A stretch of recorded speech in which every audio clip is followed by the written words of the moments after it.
I think that's the one that's weak. Barium carbonate has a measured solubility of 4.03 times 10 to the minus fifth.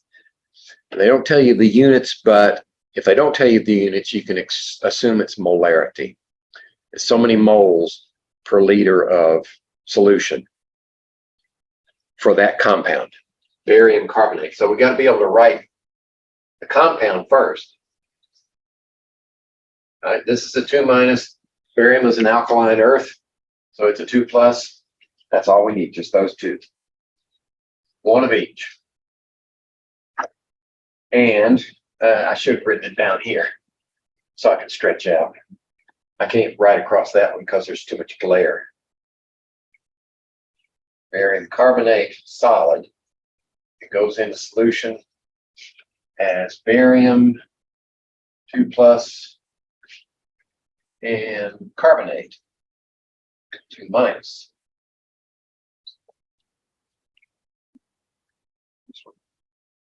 Okay, so we're given the solubility is 4.03 times 10 to the minus 1. Solubility equals 4.03 times 10 to the minus, not 1, 10 to the minus 5. Okay. What they want to know, what is the KSP? So the KSP for this, remember SP, solubility product. That means you can ignore this side. It's just the product of that concentration and any powers that come from the coefficients. So this is going to be barium 2 plus to the first power times carbonate 2 minus to the first power. Right, so what we need is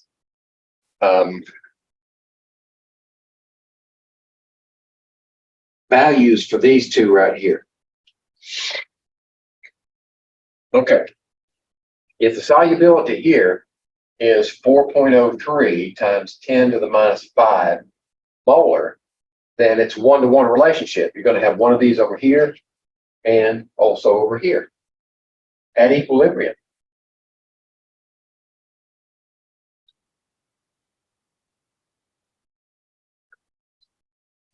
So we should be able to, they're both the same, so we just square them, right? We just square that value.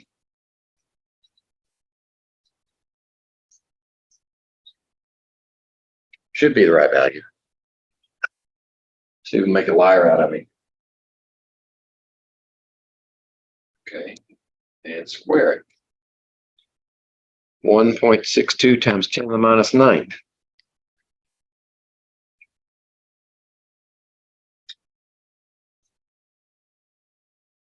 Is the KSP.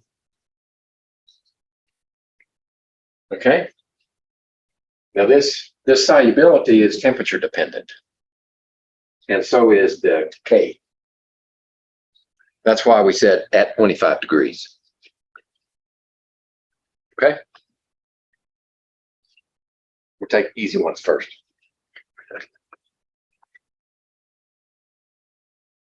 All right, number 6. Ready? Okay.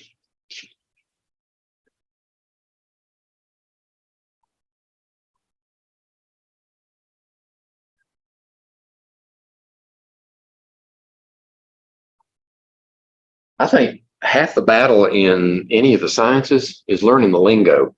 When they say something, what does it mean?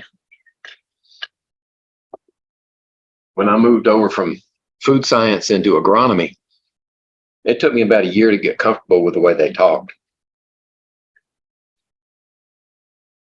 6. Okay. The correct mathematical expression for finding the molar solubility of SnOH. So SnOH, make it twice. That's 10,2 hydroxide. So the expression is going to give us 110 aqueous with a 2 plus charge, and then 2 hydroxides with an aqueous. There we go. Now for this one, they just want the generic expression for what is the KSP. We know the KSP is going to be the concentration of 10(2 plus to the first power and hydroxide to the second power. But we need to write this in terms of the solubility. So that's where we need the ice table.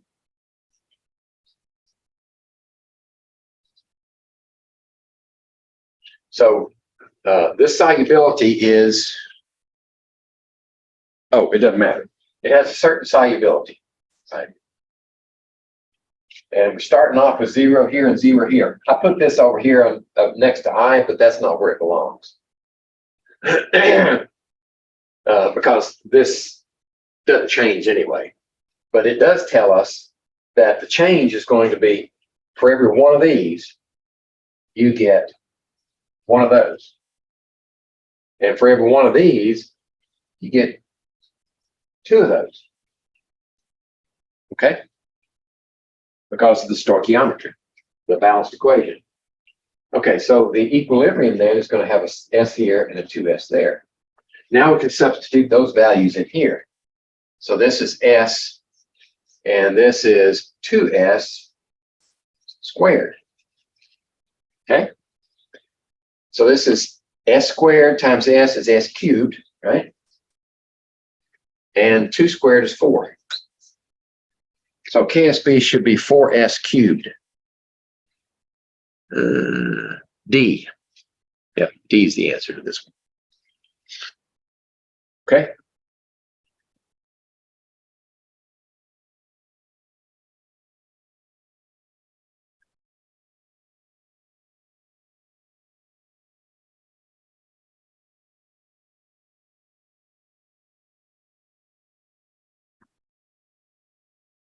All righty, 6 and 11.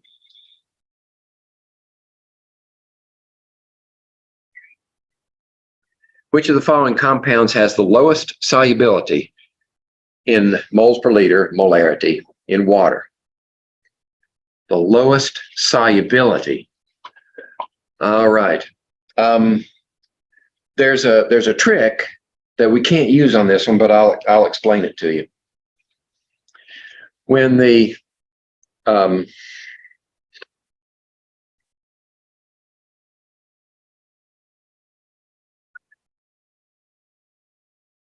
trying to figure out the right wording. When the compounds have the same general structure, like you have the cation first and the anion. If you have 1 here, maybe 3 here, and all of them have 1 and 3s, or all of them have 2 and 3s, whatever the case may be. If they're each the same ratios like his, then you can do a direct comparison of the K values and determine which one is more soluble.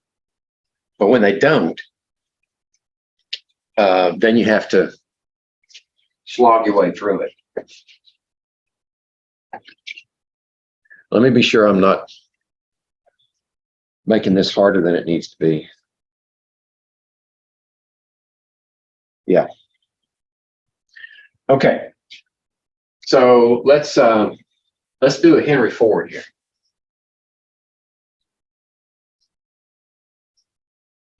Have an E? Yep, got an E. Okay. Now our compounds are, maybe it's easier to look at it this way. Silver phosphate, our old friend, 10(2) hydroxide, cadmium sulfide, calcium sulfate, and aluminum hydroxide. Okay, and the KSPs for each one of these are given. So let me write it up here, KSP. So the first one is 1.8 times 10 to the minus 18, 3 times 10 to the minus 27,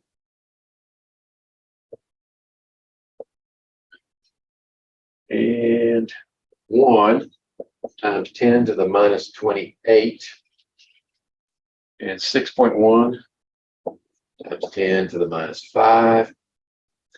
And 2 times 10 to the minus 33. Now we're trying to find solubility. These are going to be equal to an expression that's based upon solubility. So if we look at how does this break up, right? You have 3 silvers. I'll write it over here. We're going to have 3 silvers plus 1 phosphate. All right, so if we look at it in terms of the ice table, this is going to be, for every one of those, you get 3 of these, right? And for every one of those, you get 1 of these. So the expression here is going to be 3s cubed. I should put that in square brackets, but math works. And then times s. So we're going to use that same format for the rest of them. We just did this one. So this is going to be s. And then 2s, only this one's going to be squared for the hydroxyl because of the ratio of 2 to 1. 2 to 1. This one's going to be 1 to 1, so it's going to be s times s. For every one of these, you get 1 of those and 1 of those. 1 of these, same thing. Okay? For this one, you're going to have 1 aluminum. You're going to have 3 hydroxides, which is cubed because of the coefficient's going to be 3. Okay? All right. So this one's going to be s squared. This will be s squared. This will be 4s cubed. And this will be 3 times 3 times 3 is 27. 27 s to the 4th power. Right? Oh, and the one on the bottom will be the same thing. Right? This one is 27s and s cubed at s. So 27 s to the 4th power. Now we just solve for the solubility. Okay. So for this one, we would take that number, divide it by this one, and get the 4th root of it. Okay. Remember, can't remember what class it was. It wasn't this class. Does your calculator have a multiple root key in it? It's hard to tell you. I don't really know how to work it too much. Okay. So here's what you do. Basics down. Here's what you do. Most calculators have like y to the x. So you can put in this value, and then if you need to take the 4th root of it, you go to the 1/4 power. That's the same thing as the 4th root. Okay. So you would put it in, and then then you punch in your power and multiply and do the power. That's the way I have to do it on mine anyway. Okay, so this one's going to be S is equal to, even out. S is equal to 1.8 times 10 to the minus 18.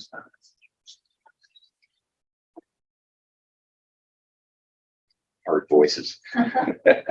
1.8 times 10 to the minus 18 divided by 27, and then we'll take the, oh, okay. Let me be consistent here. What's that? To the 1/4 power. Okay. All right, so this one will be 4 divided into this value. 3 times 10 to the minus 27 divided by 4. And then this would be to the 0.333 power. 1/3 power. This one would just be the square root of 1.0 times 10 to the minus 28. And this one would also be the square root of its value, 6.1 times 10 to the minus 5. And this would be 2.2 times 10 to the minus 33 divided by 27. And then this one would also be to the 4th root or 1/4 power. Okay. So now all we have to do is crunch numbers. So 1.8 exponent negative 18 divided by 27, and then 0.25 and root that. Okay. I don't have any place to write it now. I'll write it on this end. This one is 1.6, two significant figures, yeah, times 10 to the minus 5 molar. That's the solubility of silver phosphate. The next one, 3 exponent minus 27 divided by 4 and take the 1/3 root. And I get 9.3 times 10 to the minus 10 molar. This one's simple square root. Exponent minus 28 and take square root. So this is 1 times 10 to the minus 14 molar. Calcium sulfate, similar operation, 6.1 exponent negative 5, take square root. This one is 7.8 times 10 to the minus 3 molar. These are all solubilities. And the last one, 2 exponent negative 33 divided by 27. And then take the 1/4 power.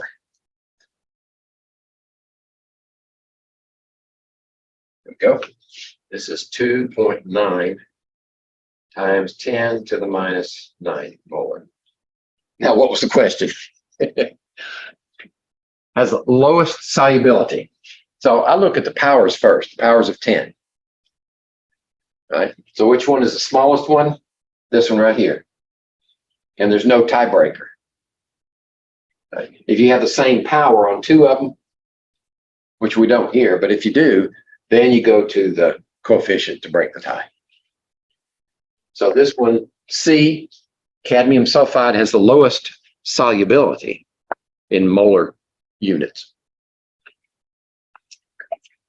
And it took a lot of work, but we got the answer.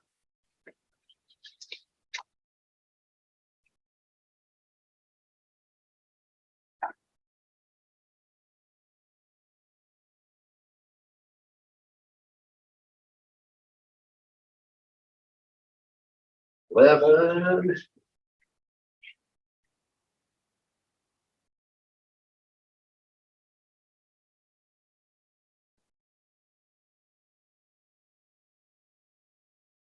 You know why I've got these boxes up here, don't you?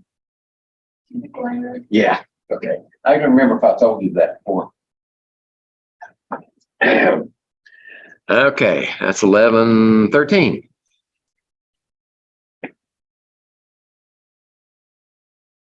The molar solubility of barium carbonate. Excuse me. Is with a KSP of 1.6 times 10 to the minus 9 in a 0.1 molar barium chloride solution. Okay, now we have a common ion effect that we have to count for. So this is going to go like that and produce barium, excuse me, and carbonate. Okay, so we have initial change, equilibrium. So what's the initial concentration of, well, barium chloride?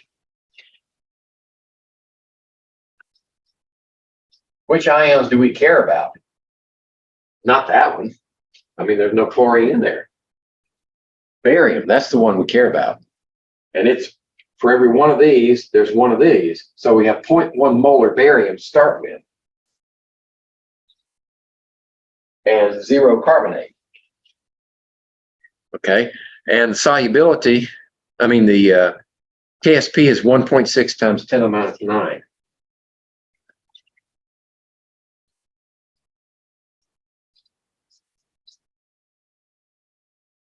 Okay, so now where do we go from here?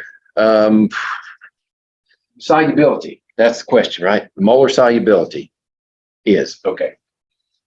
So we have a solubility here, and the change is going to add one of these for each one of those. So we simply have a plus S here and a plus S there. So now we have 0.10 plus S and S here. So the expression here is going to be simply 0.1 plus S times S is equal to that value. So let's factor this one. And this is 0.10. Okay. The question now is, can we estimate? Is S going to be so small compared to 0.1? I think it is. It's going to be very small. So what we can do is estimate this as 0.1 S. It's this one times that one is equal to 1.6 times 10 to the minus 9. And S is now equal to this divided by that, which is the same thing as multiplying by 10, right? Divide by a tenth, multiply by 10. Okay. So 1.6 times 10 to the minus 8 molar solubility. Do they agree with me? Oh, none of these. It's not up there. We could calculate the 5% rule, right? But in the interest of time, I'm going to assume that it's right.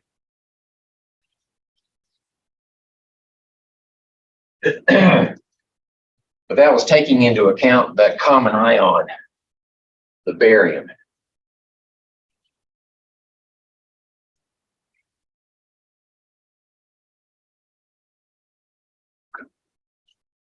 All right, who's next?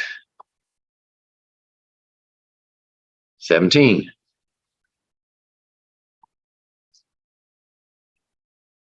Which of the following solid salts is more soluble in 1 molar H plus than in pure water? So we got 1 molar protons. Which one is more soluble? Correct? More soluble. Okay. What do we need in order to have something that's more soluble in acid? What we need is for the salt to produce a strong conjugate base. If you have a strong conjugate base as a consequence of the dissolution, then this is going to latch onto those protons. And when it does, it depletes this side of the equation and drives the reaction that way. So that's what we're looking for. Which one of these produces a strong conjugate base? Right? Sodium chloride. Right? It's going to produce that, which doesn't matter, and that. That's a weak base. How do we know? Because it came from hydrochloric acid. Right? Strong acids make weak bases. So you can't do this one. How about this one? Calcium carbonate. What's it going to produce? Calcium 2 plus and carbonate 2 minus. So what acid would that come from? Well, it comes from, actually, generally from 2. From hydrogen carbonate and ultimately from dihydrogen carbonate, carbonic acid, right? That makes this a very strong base. This is a good candidate right here. that would become more soluble. Calcium chloride, same as sodium chloride, right? It won't work. Silver chloride, for the same reason, right? You still got that weak base, the chloride base. How about E, potassium nitrate? What does that produce? Potassium and nitrate. So where did nitrate come from? Nitric acid, which is strong. Weak base, weak base, weak base, weak base, weak base, strong base. That's the one right there, B.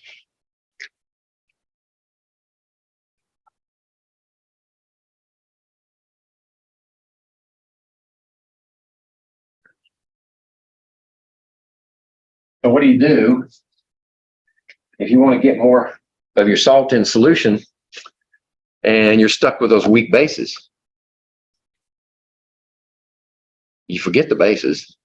You go for the cation, right? That's what we're going to do today in the lab. Okay, 17, 19.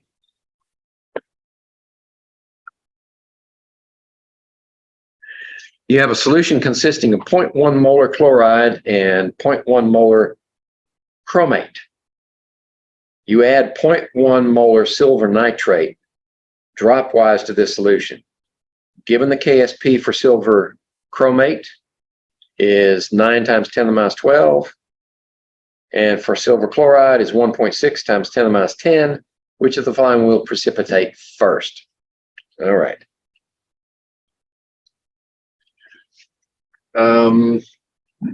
These are the competing reactions. Let's do that first. If you're adding silver nitrate, you're adding the silver cation, so that will precipitate with one or the other of those anions. So the first one is silver chloride. Right. There we go, and there we go. These are aqueous. And you also have silver chromate. This is 2 minus, so you need 2 of those solids. Okay. Silver and chromate. 2 of those. Chromate minus. Okay.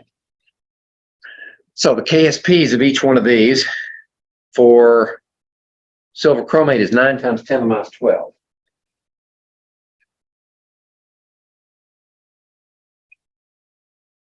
I'm just getting all my information up here where I can see it. 1.6 times 10 to the minus 10. I need a new marker already. This thing don't last very long. Okay, and what else are we given? 0.1 molar chloride, 0.1 molar chloride, and 0.1 molar chromate are in solution together, and we add 0.1 molar silver nitrate. So silver nitrate goes into solution. All nitrates are soluble. So it makes this, wait a minute.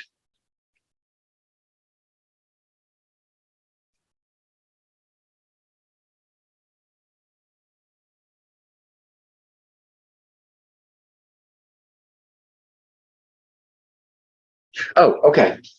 I'm sorry. I was confusing myself. This is our titrant.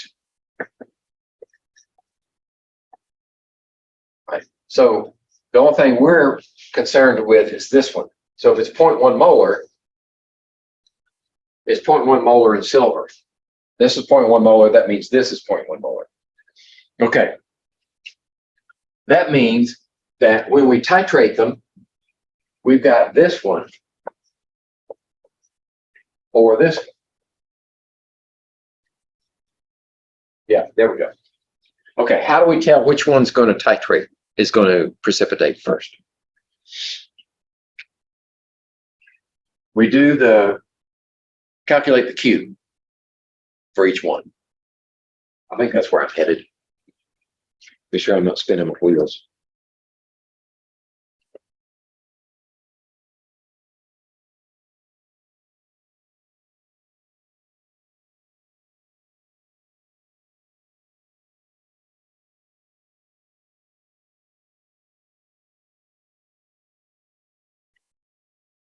Well, the way I worked it in here, I did it by solubilities, but I'm wondering if we can do it by Qs. Solubility works.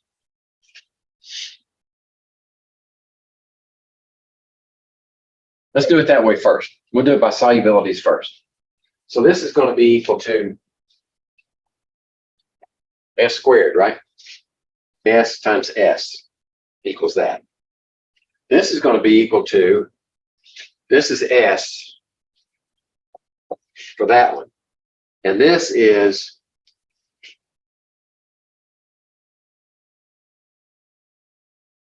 two S squared.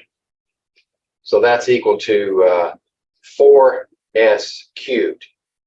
Okay. So we're going to calculate S here, which is just the square root of 1.6 times 10 to the minus 10. Let's go ahead and do that. 1.6 exponent negative 10, take square root. 1.3 times 10 to the minus 5. 1. That's going to run off my camera, I think. Yes. There's a no man's land over here. Can I say that was 1.3 times 10 to the minus 5 solubility. Okay, this one is going to be that divided by 4. Let's see, S for this one is going to be 9 times 10 to the minus 12 divided by 4 to the 1/3 power. 9 exponent that's 12 divided by 4 and then 0.333 and power that. 1.3 times 10 to the minus 4. Okay, so the comparison we're making here is, since all these are equal concentrations, we can do a direct comparison of their solubilities. Okay. The first one that's going to precipitate is the least soluble one. This is the least soluble, silver chloride. So this one's going to precipitate first, and then this one will come after it. Now, the other approach is to do the Q, calculate the Q.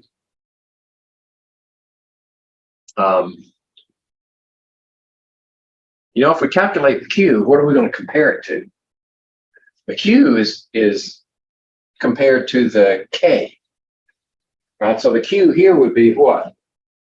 1 times 10 to the minus 2. And the Q, well, they both be 10 to the minus 2. So that doesn't help us any. What it tells us is that eventually both will precipitate if the Q's are bigger. But the first one that's going to precipitate is the least soluble one. This one. I think that's the best approach. Yeah, that's the best approach. We're comparing these two reactions.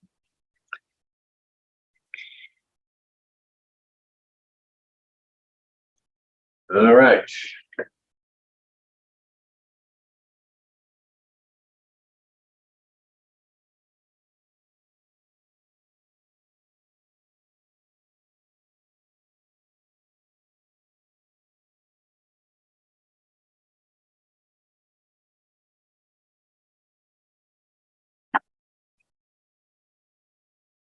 #21.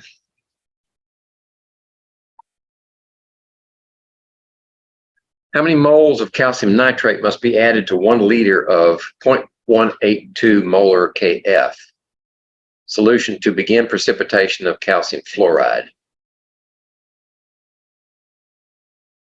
Okay.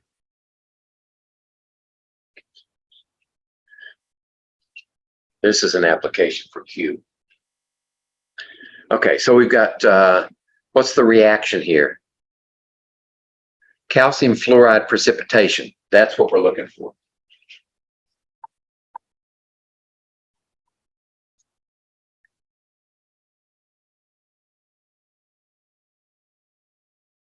And fluoride. Oops, we need 2. 2 plus, 1 minus. Okay. And we're also given the KSP for that is 4 times 10 to the minus 11.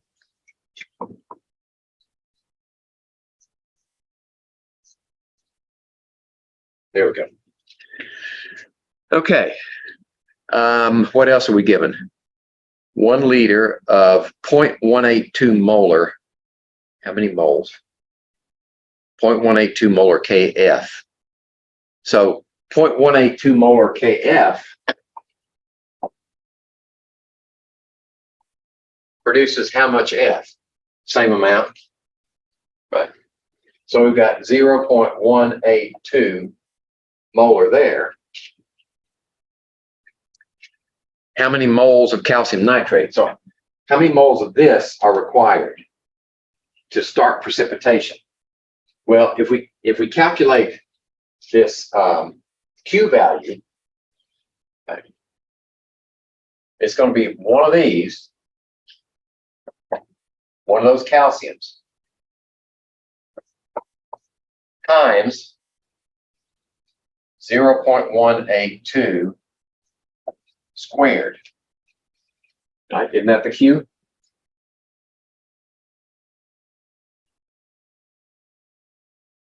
So at what point is Q equal to KSP? That's the breaking point, where Q equals KSP. Once Q exceeds KSP, then you'll start to get precipitation. Okay, so our KSP we know is 4 times 10 to the minus 11. 4 times 10 to the minus 11 equals our unknown times 0.182 squared. So we got to solve for X. Let's see. I'm going to go ahead and put in 4 times 10 to the minus 11. And I'm going to square 0.182 and then divide it into this value. And that will be equal to X. 1.2 times 10 to the minus 9.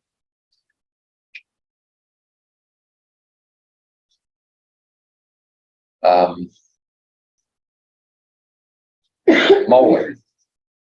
So 1.2 times 10 to the minus 9 molar. They're asking us how many moles of calcium nitrate. Well, calcium nitrate is, for every mole of calcium nitrate, you get 1 mole of calcium. Right? So they're 1 to 1. That means that if we want this molarity and the volume is, we have to assume the volume didn't change much from 1 liter. Is 1 liter, then that's the number of moles right there. 1.2 times 10 to the minus 9 moles is D. Okay. Right at that point, you start to get precipitation. Just a gnat's hair past that.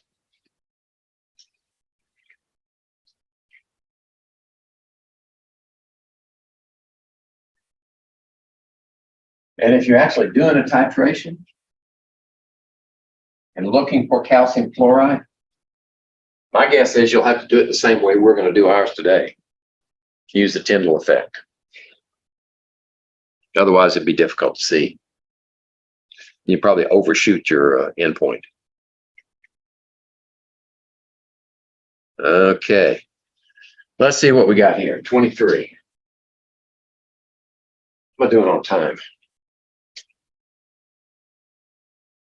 Okay, haven't used up an hour yet, have I? Let me do a quick survey of how many of these things I've got marked off.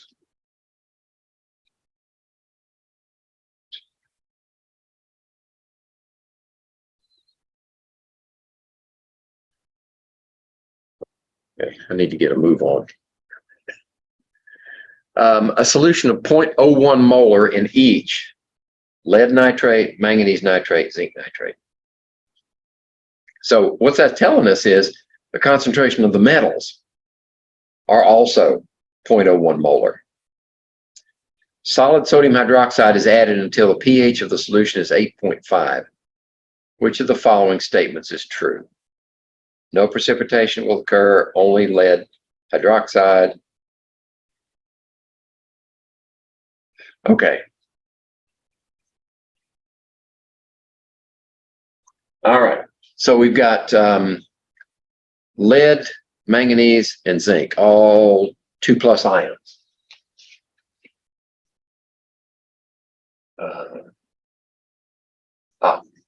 Let's do it this way.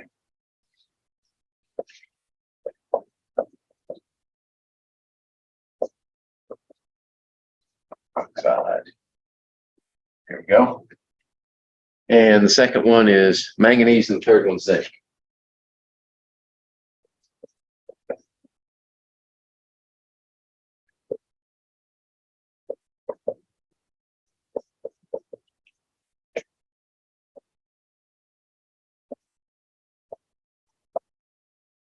And zinc hydroxide.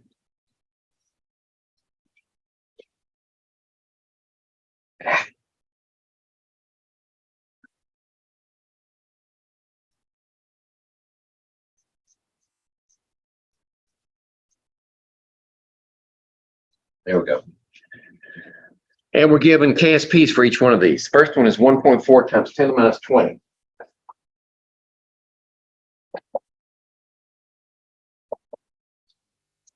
And manganese hydroxide, 2 times 10 to the minus 13. And the last one, 2.1 times 10 to the minus 16.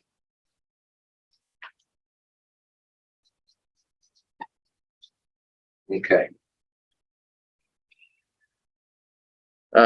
Solid sodium hydroxide is added until the pH is 8.5. So pH is 8.5. What we need to know is 0.01 molar, 0.01 molar in each one of these. There we go. What we need to know is what's the hydroxide concentration. Okay, so can we do that from here? Sure. All we need is the POH. All right, so the POH, remember that one? 14 minus 8.5 equals 6.5, 5.5, right? Yep.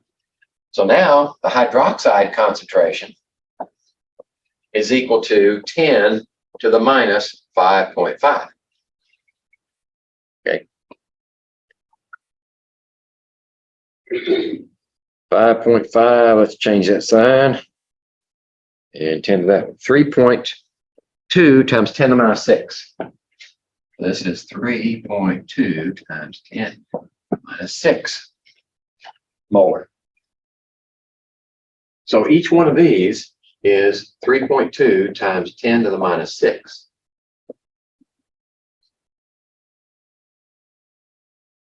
Two times 10 to the minus 6. Okay, we can calculate the Q value for each one of these. Right? Q and Q. So Q for this one is that value times this one squared. 01 times 3.2 times 10 to the minus 6 squared. And it's the same for each one, right? because they've got 2 hydroxyls and 1 of the metals. So we only need to do that calculation once. That's nice.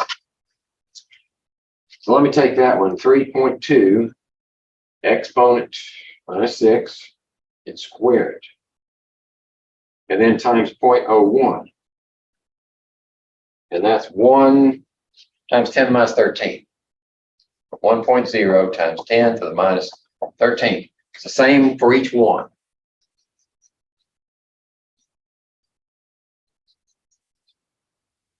All right, which one's going to precipitate? Well, let's see. This one is bigger than that one. All right, the Q is greater than the K. So this one will precipitate. This one will precipitate. This one, the Q is less than, right? It's got the same exponents of 10, but the coefficient is less. So this one will not precipitate. This one, Q is greater than the KSP. This one will also precipitate. So lead and zinc will precipitate at that pH. Let's see. Zinc and lead hydroxide will precipitate, D. Okay. I know that's a lot of work, but what are you going to do? It's the nature of the beast.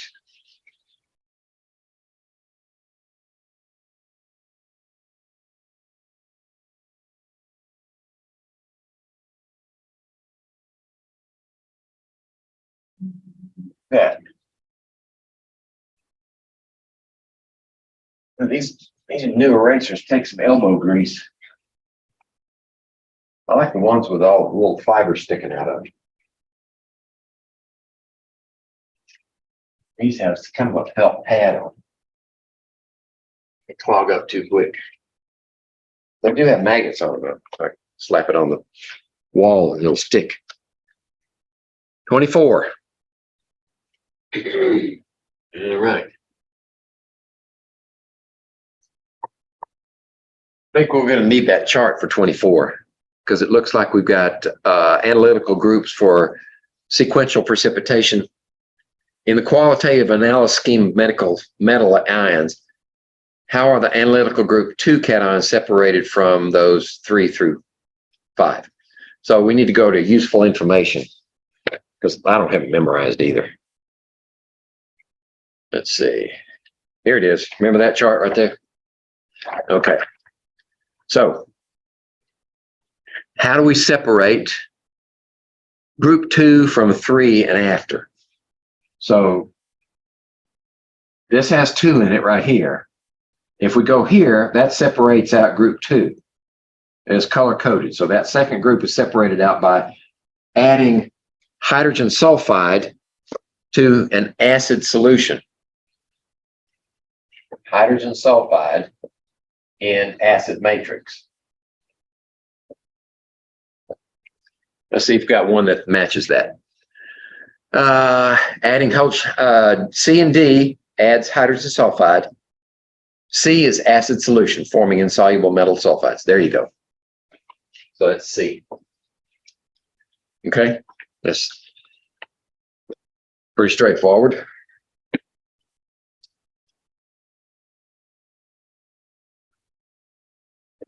Oops. Oh. Eventually, these boards are steel behind, so you can do that. Yeah, but the walls, all the walls here are steel, so I can stick it on the wall, but I can't stick it on the board. Yeah, it must be aluminum on the backside. 25. All right. Which of the following solid salts should be more soluble in 1 molar ammonia than in water? Okay. So we got a matrix of 1 molar ammonia. And we've got these various salts. Sodium carbonate,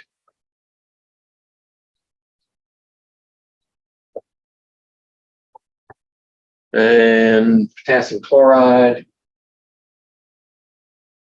and silver bromide, and potassium nitrate. And then E is none of these. Okay, what do we know about ammonia? Well, ammonia is a base. It's not going to attack a conjugate base. So this side of the molecule is out. It won't have any influence on these guys right here. What we're looking at is metal. Which one will the metal complex with? That's our other option, forming a complex ion with the metal side. All right. Sodium, potassium, they don't do anything. It has to be this one. That's the only one we know of out of that group that will complex with ammonia.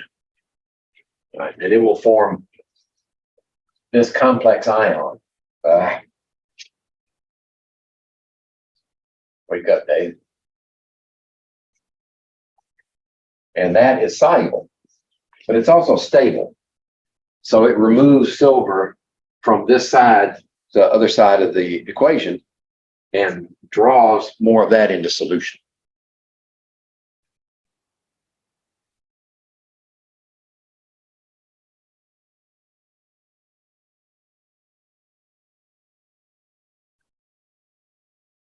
All right. 27.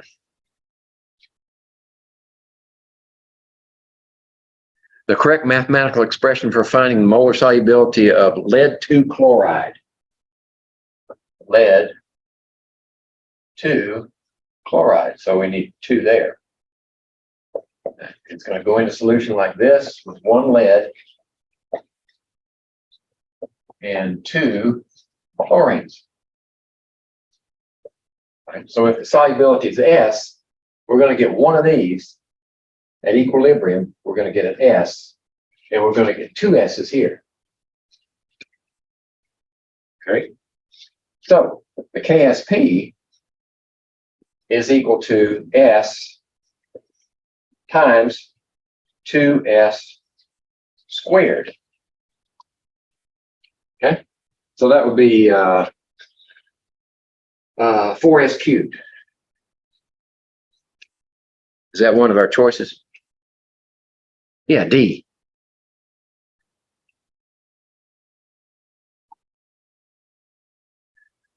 If you do enough of these, you don't need an ice table.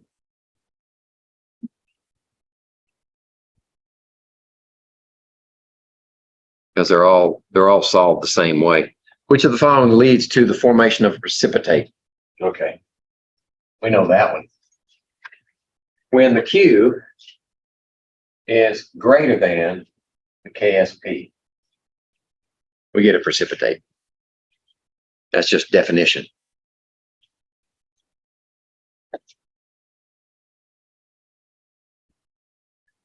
Okay, 34.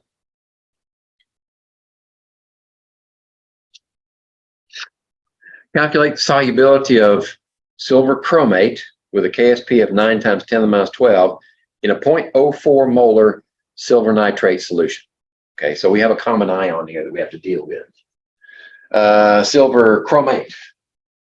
This is our operating equation. So we get 2 silvers and 1 chromate. And the KSP equals 9 times 10 to the minus 12. Okay. Now we're also given 0.049 molar silver nitrate. So 0.05 molar silver nitrate and 0.0, did I say 49? Yeah, 49 molar.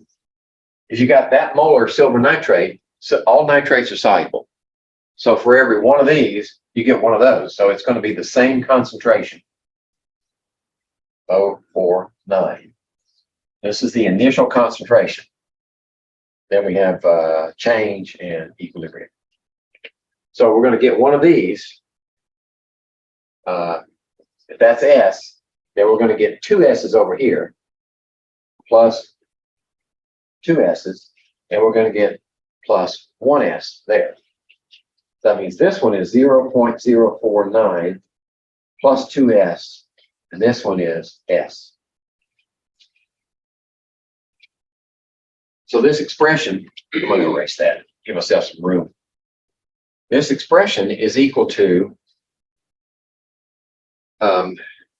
silver squared plus 2S squared times S. Now, can we say that this, that looks like a 5. Can we say that this 2S is small enough that it won't influence that value? I don't know, can we? 34. I'm inclined to do it, because I don't want to solve a quadratic. Yeah. So we're going to say this is approximately 0.049 squared times S. And that's equal to this value. Okay. So we just need to take the KSP, 9 exponent 12. There it is. And then square this one, 0.049, square it, and divide it into that one. And I get 3.7 times 10 to the minus 9 is S.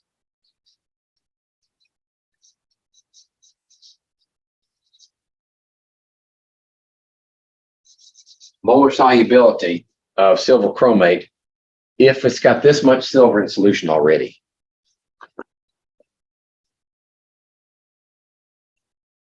Yeah, that's C.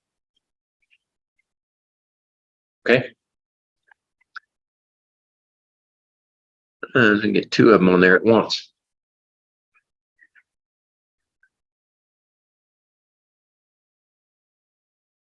The only time I could think of that we couldn't use that approximation is if the KSP is relatively large, like 10 to the minus 2, it might be a problem making that estimate. 36. How many moles of calcium fluoride will dissolve in 3 liters of 0.049 molar sodium fluoride solution? How many moles of will dissolve in 3 liters? Okay, now it's not 1 liter this time, it's 3 liters. Okay, so let's see. We have calcium fluoride. Oops, that's a solid.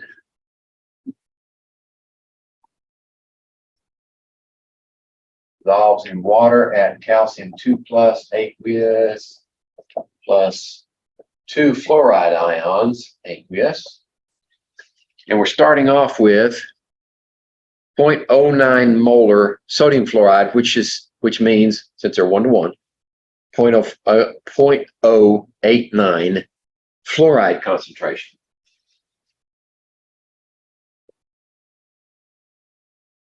All right, so we're starting off with 0 there, and we have an S here. Change exponent. Equilibrium. Oh, let me put the calcium fluoride KSP is 4 times 10 to the minus 11.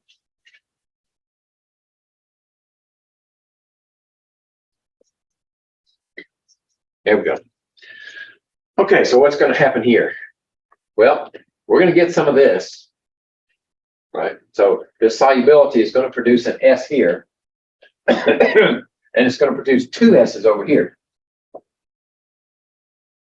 So at equilibrium, we've got S there, and we've got 2S plus 0.089 molar. Okay, so this expression here is going to be 1 calcium, which is S, and two fluorides, which is 2s plus 0.089 squared. Okay. This value is very small, so I think we're safe to estimate. So if we throw this one out and square 0.089, square it, which is 7.9 times 10 to the minus 3.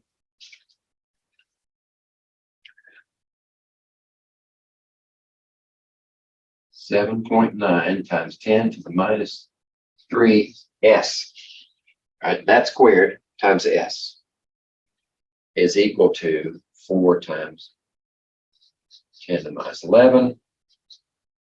And then s is equal to this one divided by that one. So 4 exponent negative 11. Let's see, I need to switch those and divide. Okay, so s in this case we're saying is 5 times 10 to the minus 9 molar. Right? That's the molar concentration, but we've got 3 liters of it. Right? And that's per liter. So we want to times 3 liters. Correct? 1.5 times 10 to the minus 8 moles.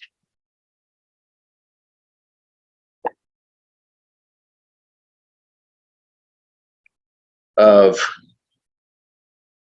calcium fluoride. Yeah. 1.5 times 10 to the minus 8, which is C. Okay. They threw that volume curve at us.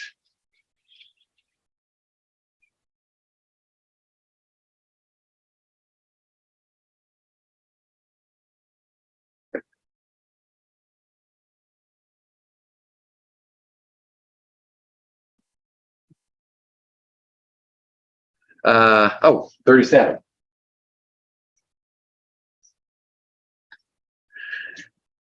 What's the best way to ensure complete precipitation of 10,2-sulfide from a saturated H2S solution? 10,2-sulfide. Oh, okay. 10,2-sulfide is formed from this reaction. 10,2 plus aqueous plus sulfide 2 minus, yes.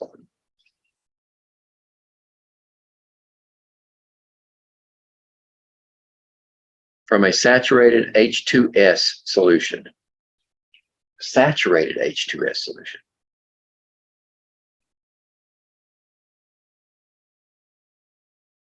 Okay. They're not giving us enough information here to do it mathematically. But if we look at our thing here, and we look at find 10,2-sulfide. Well, there's, let's see, where's 10? 10 is in the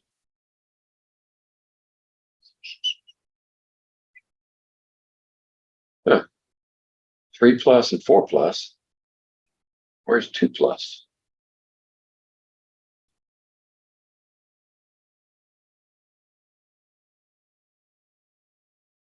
It's not there. They left one out. Right? They've got 10,4-sulfide. I wonder if that's a typo. I bet it is. I bet it is. Because if you look at the, let's see if I've got this in the back. Look at the periodic table for 10. Yeah. Preferred valences for a 10 are +2 and +4. So that +3 should be a +2. That's a mistake. So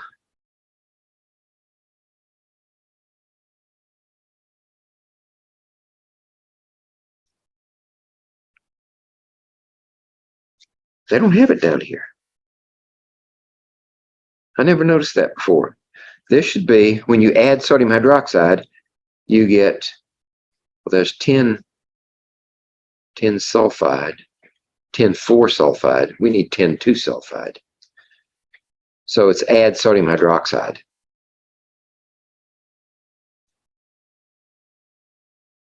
That's the answer. I never noticed that before. If you add sodium hydroxide, then you will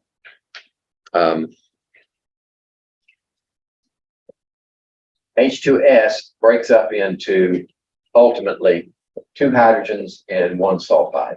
This is the one we want right here. So if we consume these hydrogens, it will drive this over and give us more sulfide, and that will precipitate out the tin.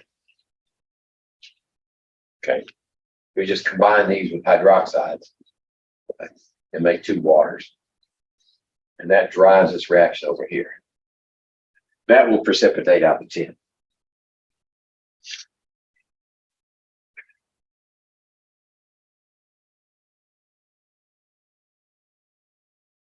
I better stick to this one and then scroll for the next one. Number 40.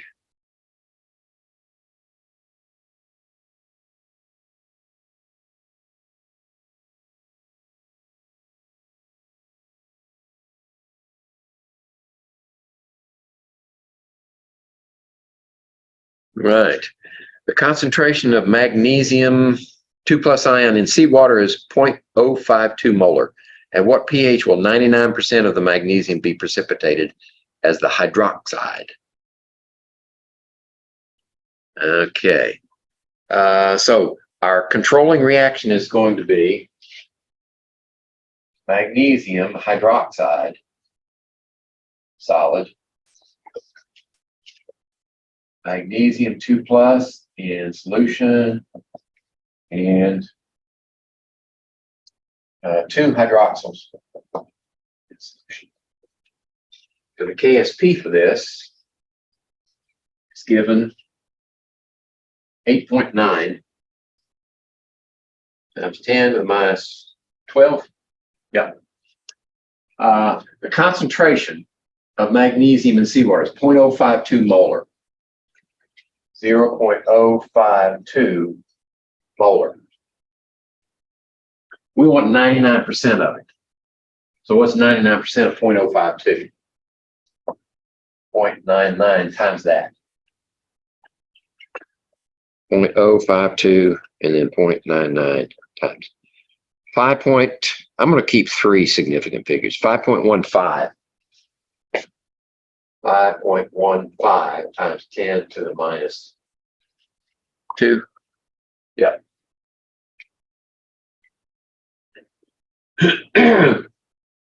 And what else are we given? At what pH? What concentration over here do we need? Okay. So this is another place where we want this expression calculated as a cube to exceed that value. Okay. So this is going to be equal to magnesium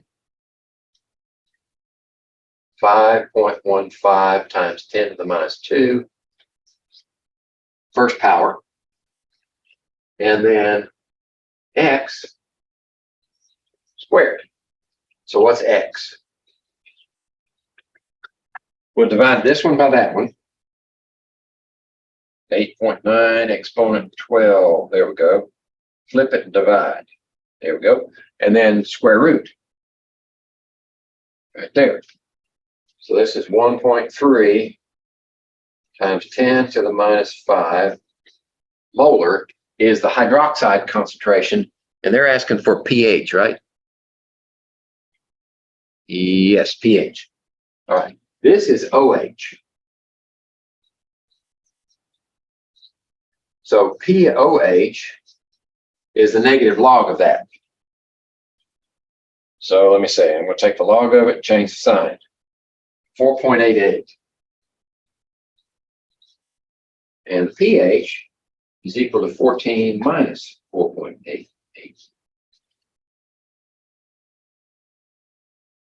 I get 9.1 pH. Did I get even close? D. Okay. Sometimes I wonder.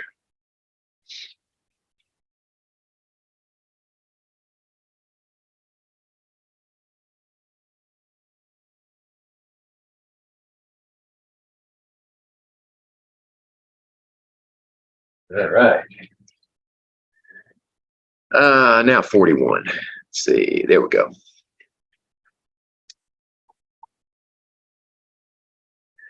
A solution contains 0.018 moles each of iodine, bromine, chlorine. When the solution is mixed with 200 milliliters of 0.24 molar silver nitrate, how much silver chloride precipitates out? Okay. So we've got, let's see. This is a really simple problem, I know.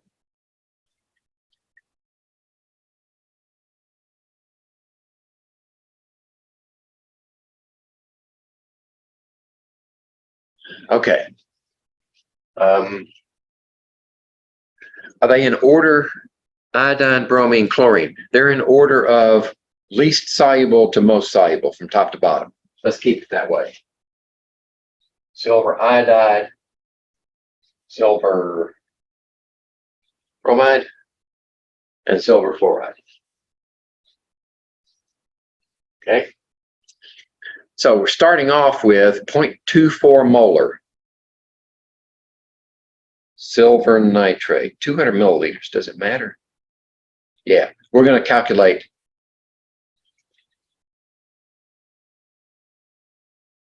Okay. 200 milliliters times the molarity will tell us how many moles of silver there that we're putting into this solution. 0.24 molar. Actually, it'll give us millimoles, and then I'll convert to moles. 0.24 enter in 200 times 48. So that's 48 millimoles. I'm going to leave it there for now. Work with millimoles and then change it to moles when they need to. So we're starting out with 48 millimoles. And each one of these solutions is 0.018 moles of iodine, bromine, chlorine. 0.018, correct? Moles of each one.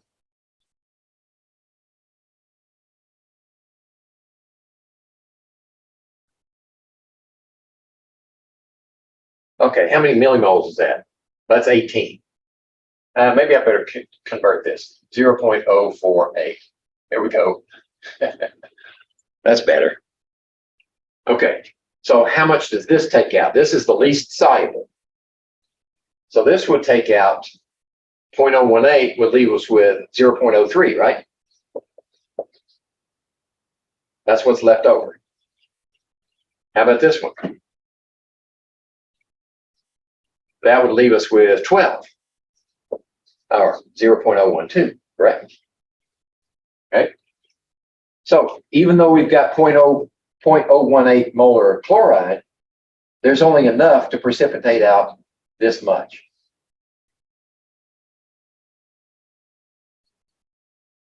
That's all you got. But they want it in grams, correct? So we need to convert this moles, grams. What's the molar mass of silver chloride? Well, let me see. I can't see that fine print over there. Let me look at this one. Here we go. Silver, 107.87. For silver, chlorine, I know that one. So I add those together. 2, 1, 12, 13, 1, 12, 13, 4, 143.32. cancel the moles. 0.012 times 143. 0.012 times 143.32 is 1.7 grams of silver chloride. What did you say before that? I'm sorry. Go back to the parentheses there, Here? where we got the 1.7 from, yeah. Oh, this is the molar mass of silver chloride. Right. That's silver. This is the chloride. And this is grams per mole. So that's what I use here. I'm canceling the moles and leave me with grams. Because we calculated this is all the silver that's left. And so it can only use up that much chlorine or chloride. It's going to have some left over, right? We're going to have 0.006 moles of chloride left in solution because we don't have enough silver. So we used up all this, and that's what we got left, 1.7, which is B. Okay. All righty.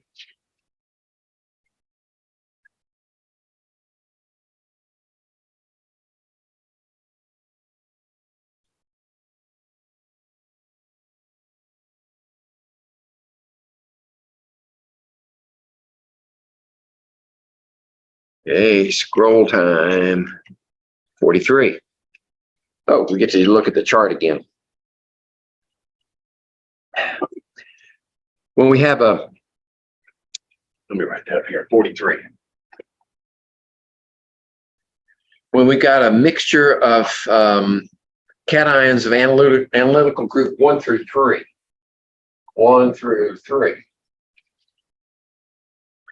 and treat it with H2S acidified. Okay. Which cations are expected to precipitate? All right. So let's look at the chart again, the corrected chart. There we go. So we got 1 through 3. All right. We're going to acidify and sulfide at the same time. That means we're going to take out the group 1. Group 1's coming out because, well, hold on a second.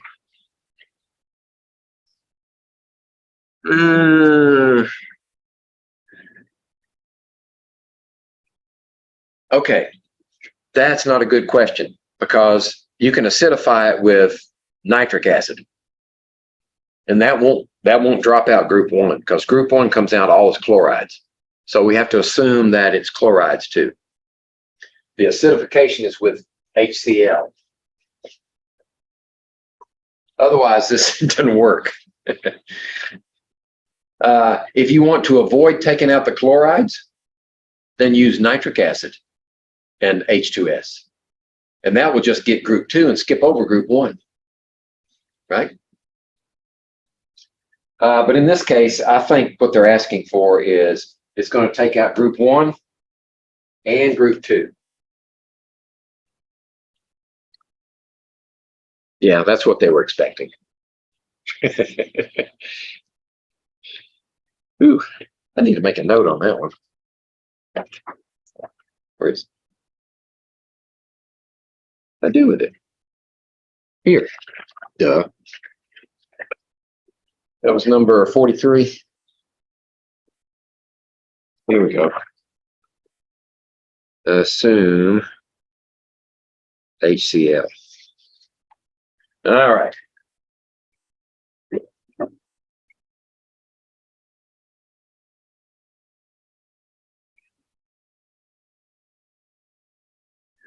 Okay, scroll 46.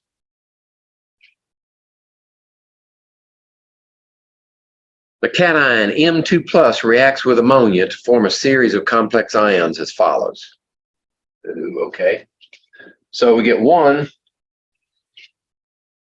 M2+ plus 1 ammonia. sets up MNH3 with a 2+ charge, correct? Yep, and the K for that is 10 to the K1 equals 10 squared. Then we take that one.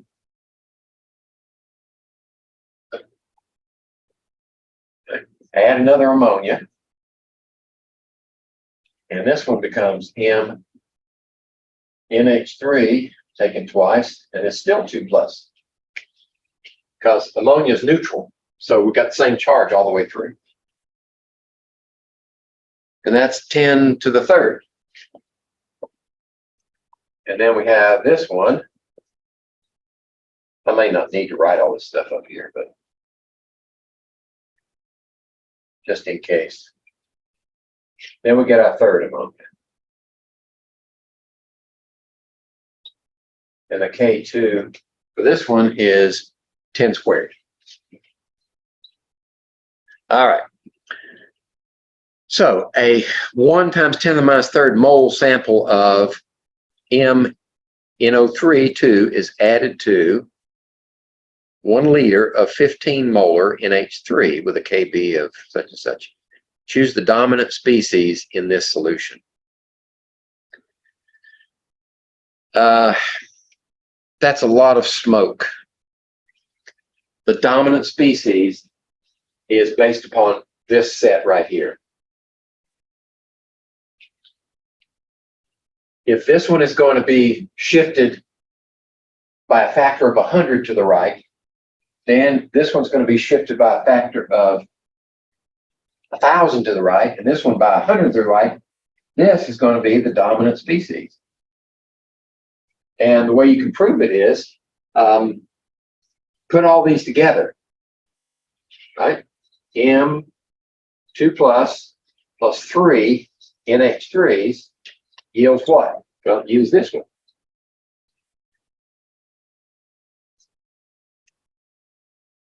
And what's the K for that?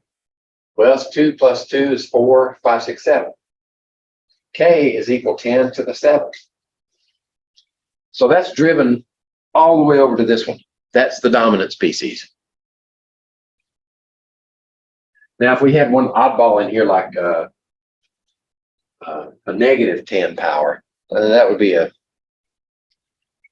could be a problem. But the way it's written, that was a no-brainer.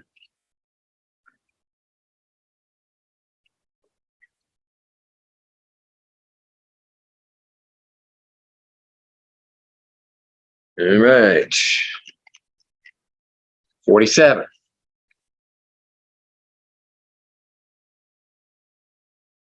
What's the concentration of nickel 2+ aqueous ion in 0.45 molar nickel nitrate solution that is also 1 molar ammonia? And the Kf for nickel 6 ammonias, hexamine nickel 2+. All right. I need to refresh my mind on this one.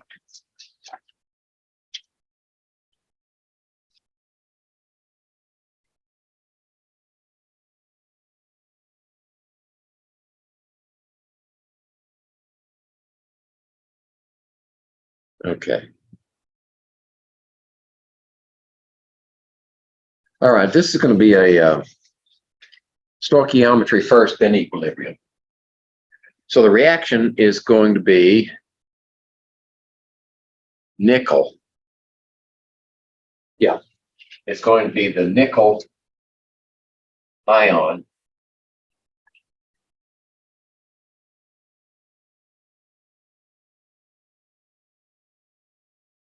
Yeah, we're not trying to dissolve. What's the concentration in this? Yeah, we're not trying to dissolve an insoluble salt. We're just working with the complex ion. So we got 6 ammonias. And that produces this.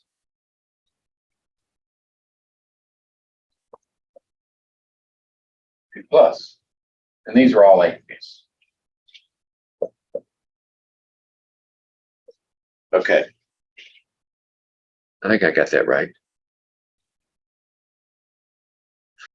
So initial and final in the stoichiometry. This one is 0.045, right?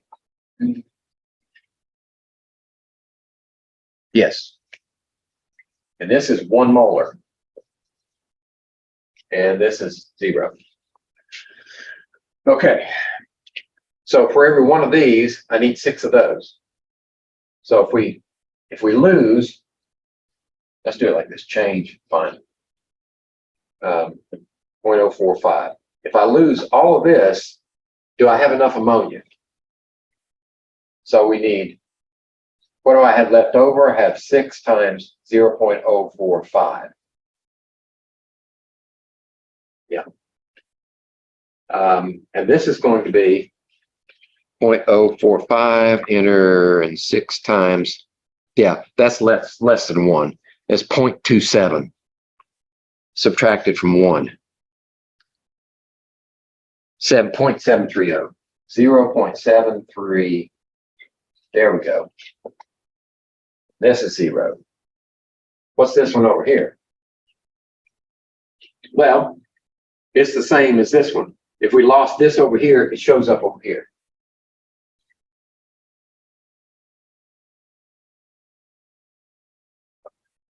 There we go. Okay, so we got initial now is going to be 0.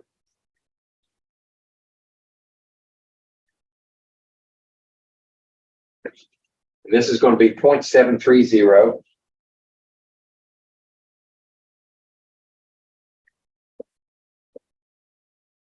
And this is going to be 0.045.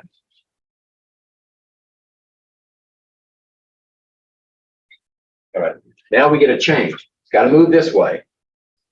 So for every one of these, we get one of these. And we subtract 1 from that side because 1 nickel, 1 nickel. But over here, for every one of these, we're going to get 6 of these. Because for one of these, take 6 of those. So X, lose an X on this side, you get 6 on that side. So we get an X here, we get a 0.730 plus 6X, and here we get a 0.045 minus X. Okay, this still holds right here. All right.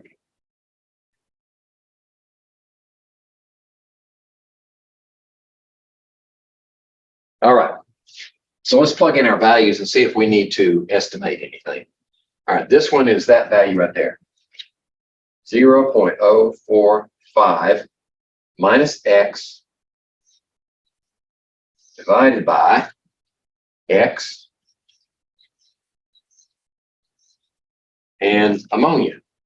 0.730 plus 6X. And this is to the 6th power. And all of that is equal to 5.5 times 10 to the 8. Okay. I think what we're going to do is estimate and drop that 6X there so it doesn't show up as a 6th power of X. That would be a real problem.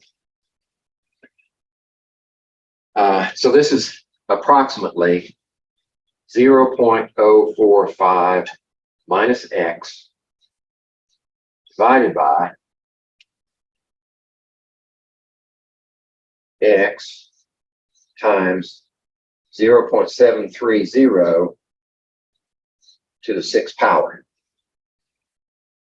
So let's resolve that one. What's 0.73 to the 6th power? That's 0.151. 0.151 is this one times X. Okay, well, let's do it this way. 0.045 minus X over, see, did I keep that X? No, I got rid of that X too. let's get rid of this X. All right, we get rid of these two X's.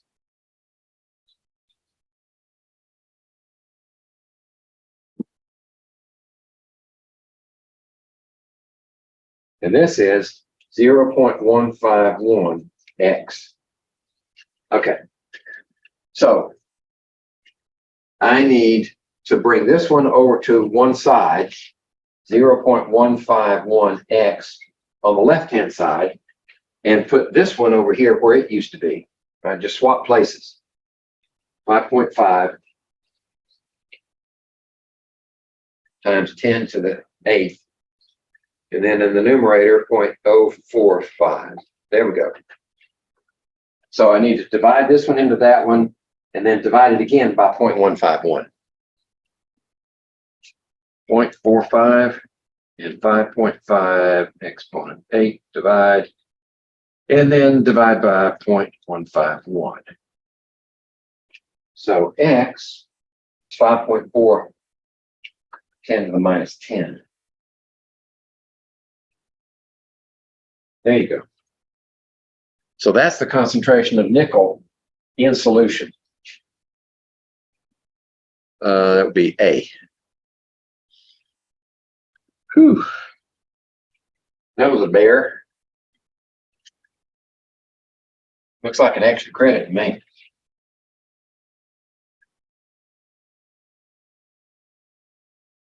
$47. I'm going to do it on time. I've only got 15 minutes left. I don't want to eat up any lab time today, because we're not even set up yet.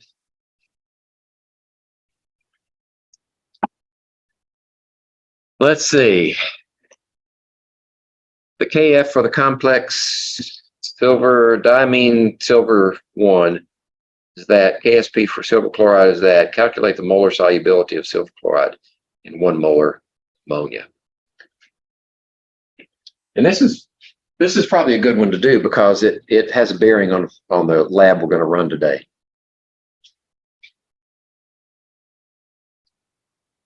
Okay, so the two reactions that are taking place at the same time is the formation of the complex ion, which is silver plus 2 ammonias yields this complex ion. And the KF formation constant for this one is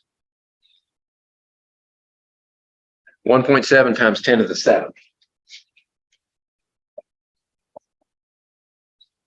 Okay, and then the other equation is this one. Silver chloride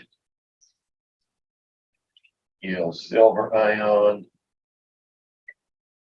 plus chloride ion. And the KSP for this one is 1.6 times 10 to the minus 10. Let's see. And the other information we're given is the molar solubility in 1 molar ammonia. So we've got 1 molar ammonia to deal with. Okay, it's asking us for the molar solubility. Okay, so the molar solubility is going to be, what's S for this one? And the solubility here, however much this goes into solution, shows up over here. Okay, so let's combine these equations. If we take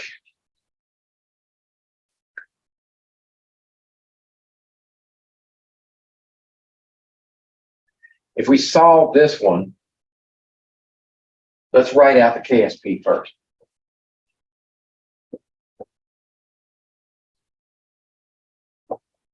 Correct? That's equal to this. That's equal to KSP. This formation constant, I should have given myself more room here, but the formation constant is equal to this complex ion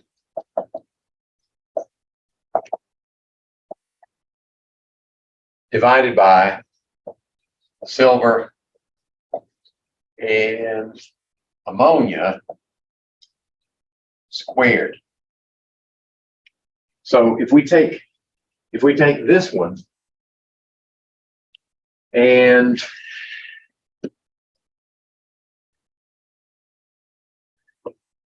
calculate the molar solubility and solve it for, well, solve this one for silver and substitute silver in here.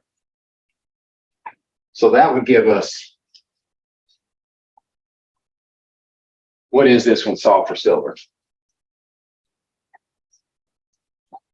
Equals KSP divided by chloride, right? So now we've got this one is silver, ammonia, and in the denominator, we substitute, I'm going to put this one first, just shift it over a little bit, and then put the substitution here for the silver as KSP divided by chloride. Okay. I think I'm headed in the right direction.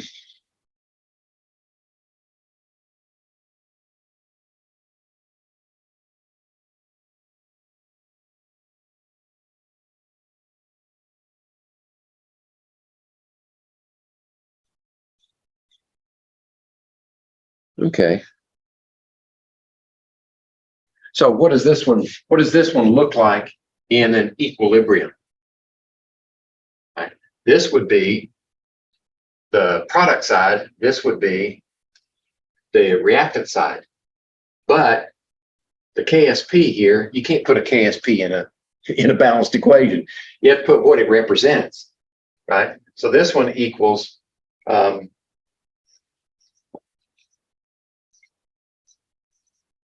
like that.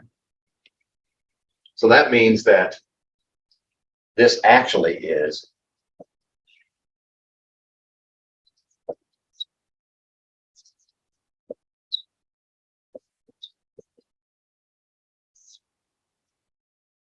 and then we got a chloride on top. And because this is in the denominator. And then we got the ammonia. And we've got silver.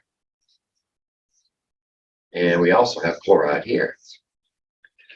Okay, what we want to do here is combine these two equations because this is all happening at the same time in the same solution. So if we do that, then we get silver chloride solid plus silver ions plus 2 ammonias. And then on this side, we get silver ions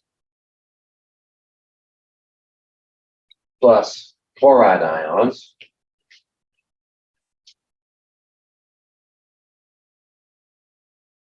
just have to make room, plus the complex ion.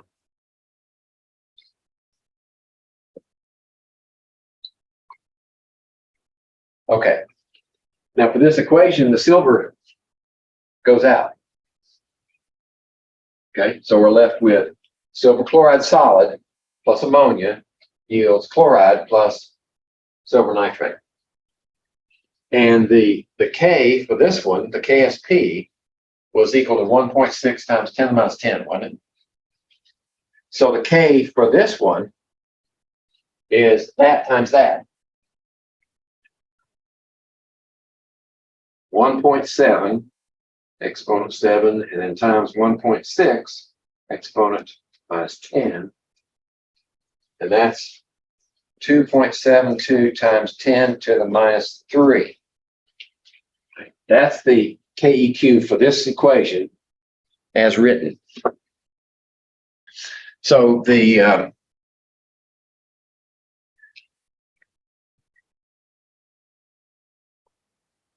was making this harder than it needed to be. So the KEQ for this one, the expression is complex ion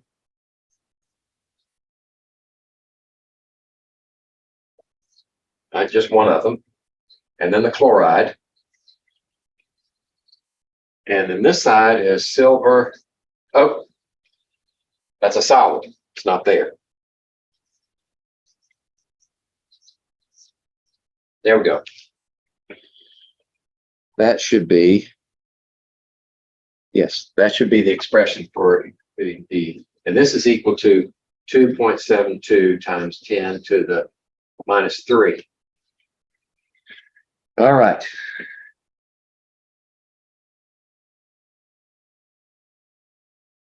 So what we're after is,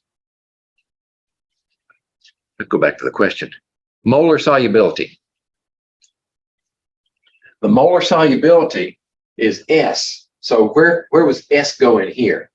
Well, S would be this amount and this amount, right? If one of these goes, one of those shows up, one of those shows up. So this is going to be S. All right. And for every one of these, you get one of these. Correct? It takes one silver from this side to go to that side, one silver. But for the ammonia, it takes two. Right? The ammonia, for every one of these that goes over there, it takes two of those. Right? So if we look at it from, I'm going to have to erase this. If we look at it from the ice table perspective, we start off with 1 molar here, correct? Yeah, we start off with 1 molar there. And are we given concentrations of the other ones? No. Okay, so if we start off with 1 molar here, and I need to put this over here in the minus 3. That's equal to KEQ. So I can erase it from here. And we don't have any of this or any of that. Then the change is going to be shifting that way.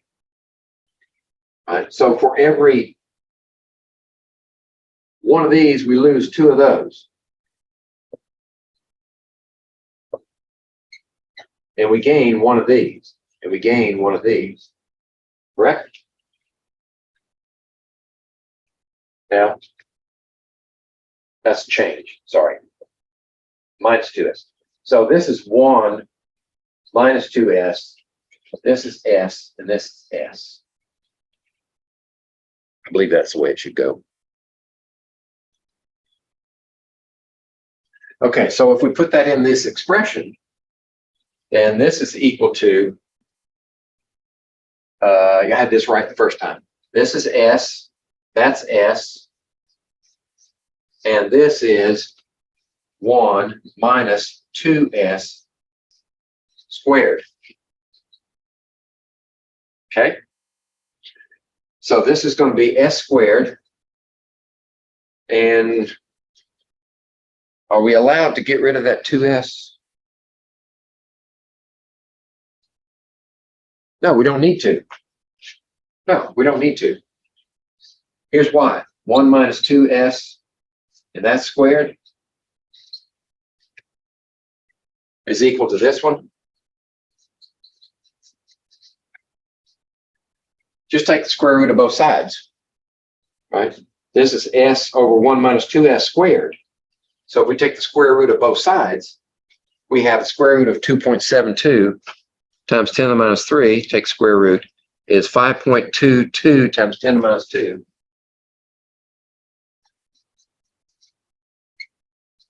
Equals S over 1 minus 2s.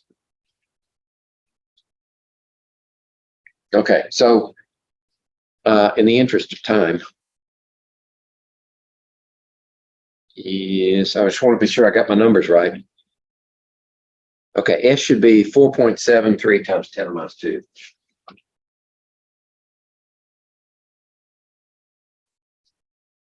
We just solve for S out of this expression, and you should get that. Are you confused now? I think the trick to this one was, which I missed initially, was to combine these two equations just like we would for Hess. Just add them together and say, what's that equilibrium expression? And then work out the ice table from that. That's the simplest way to do it. Indeed. 52.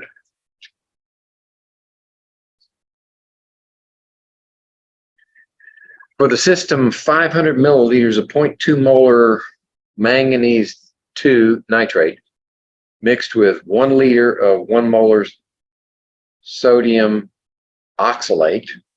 The oxalate ion acts as a ligand to form a complex ion with manganese with a coordination number of 2. So that means for every 1 manganese, you have 2 oxalates. Find the equilibrium concentration of manganese oxalate in the system. Okay. Manganese monooxalate.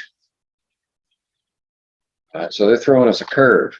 They want to know what is that middle one, not what's the end product.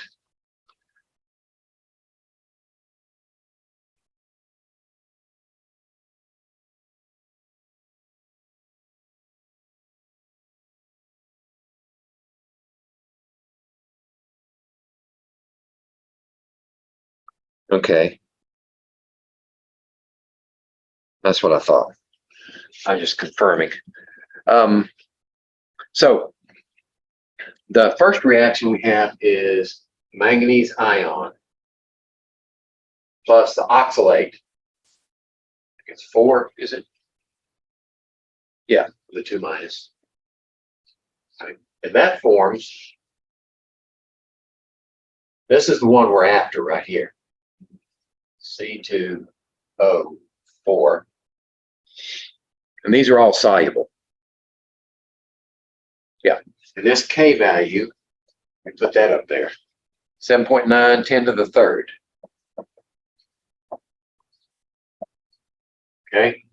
And the other one is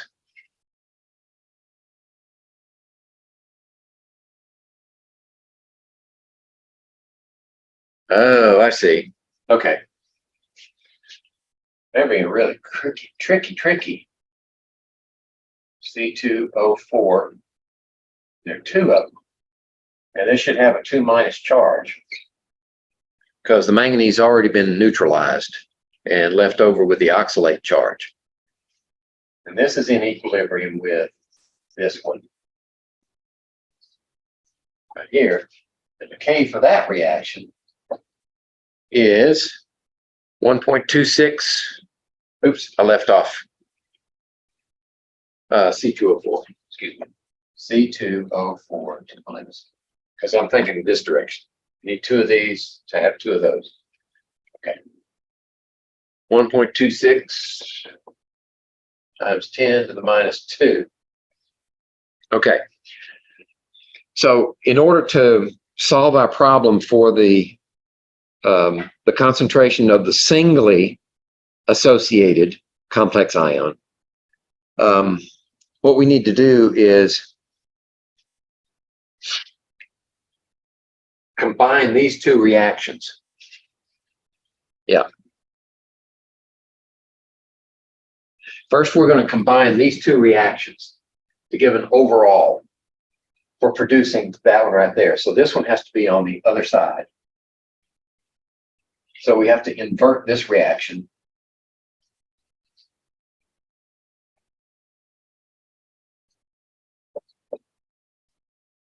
And give us the complex ion.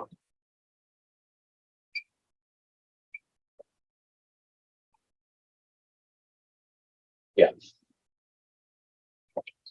Now the K for this one, right, the inverse of that one is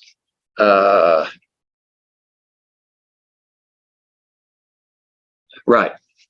The equilibrium constant, when we invert an equation, we take the inverse of the K, right? Because now the terms are, instead of being on the denominator numerator, it's the numerator denominator.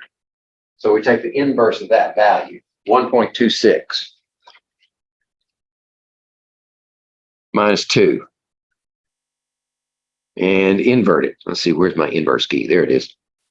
7.94 times 10 to the first power.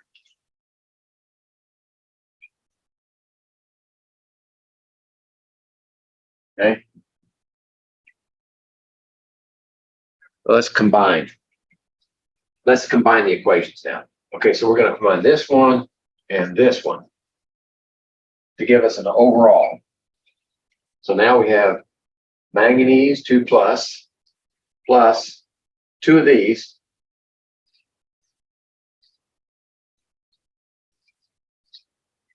right? And this one cancels to give us this one.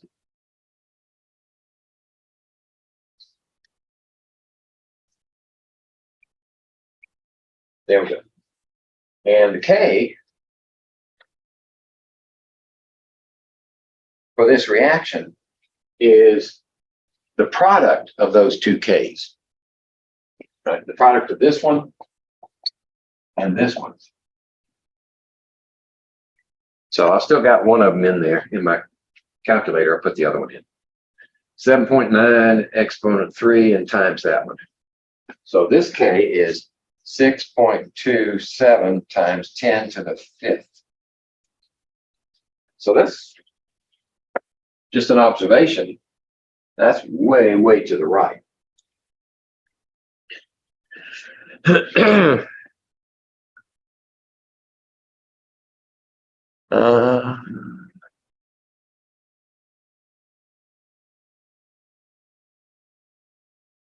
I don't even know if we need that.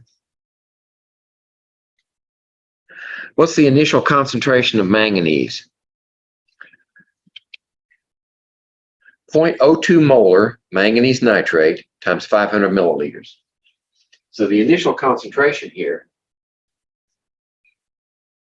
is 0.02 molar, right? No, excuse me. We're combining 500 milliliters of manganese nitrate and 1 liter of 1 molar sodium oxalate. Okay, so the initial concentration of manganese is actually, how many moles of manganese do we have originally? 0.02 molar times 500 milliliters. So manganese is 0.02 molar times 500 milliliters. That's how many moles. Now the new volume is 500 milliliters plus a liter. So it's 1,500 milliliters, isn't it? Yeah, 500 plus 1,000. So 1,500 milliliters. So let's calculate that one.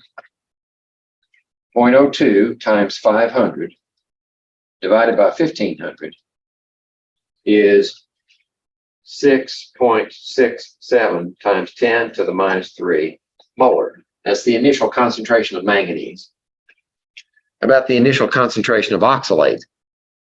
Well, oxalate was 1 molar of sodium oxalate. And sodium oxalate is C214. So if we've got 1 molar of that, we also have 1 molar of this because it's 1 to 1. So for this one, we have 1 molar times how many milliliters? 1,000 milliliters, right? 1 liter divided by 1,500 milliliters. Okay, so that's equal to 1,000 divided by 1,500.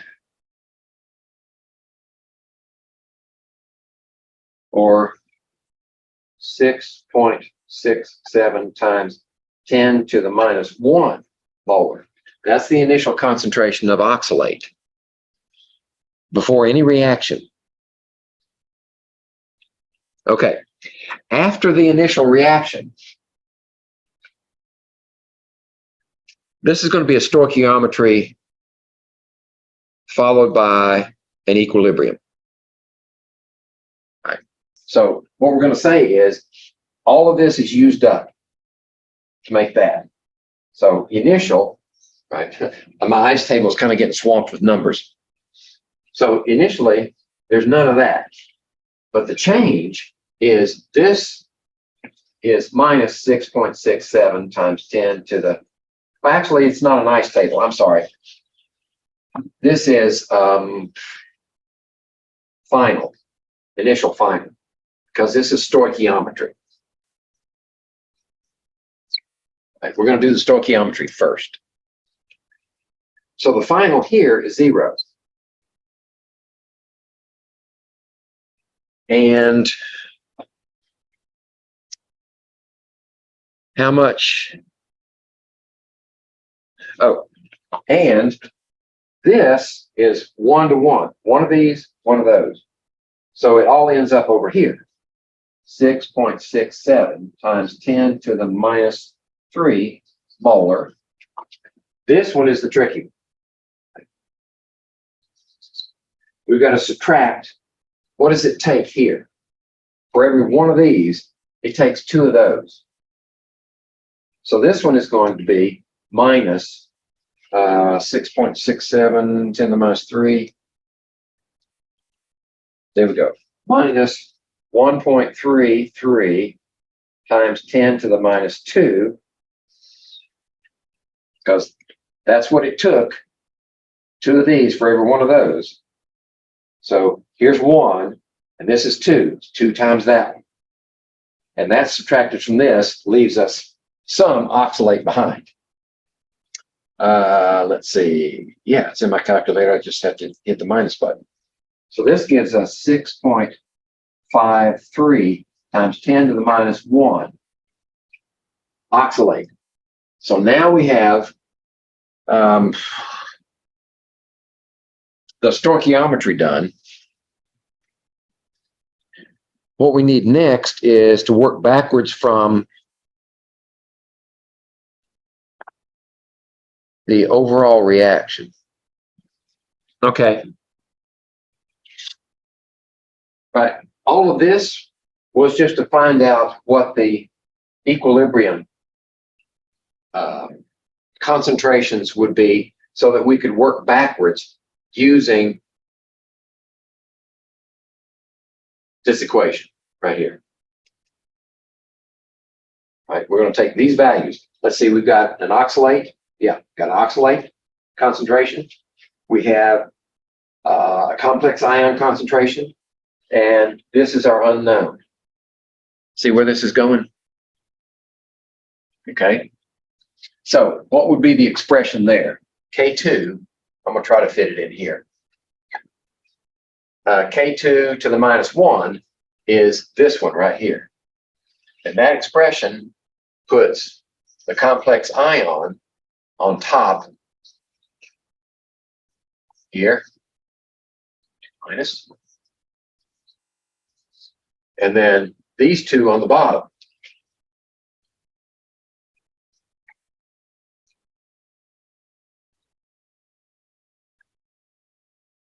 There we go. So now that value is 7.94 times 10 to the first. And this one we know is 6.67 times 10 to the minus 3.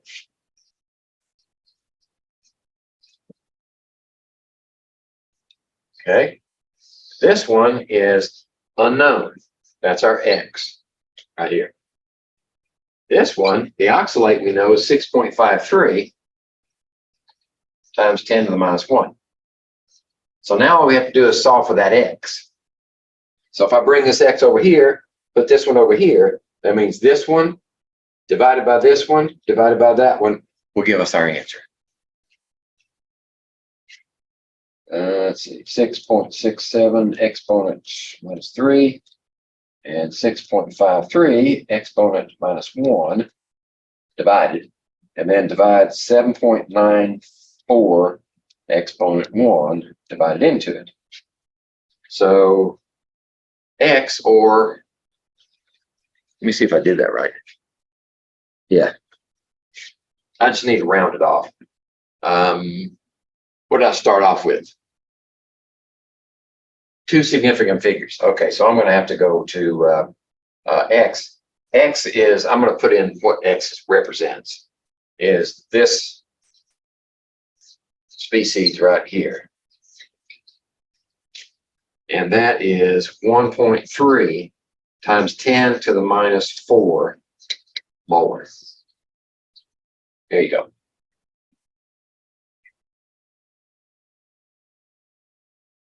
I think we got one more. Then we can call it a day. And call it a week, actually. Call it 2 weeks. Yeah.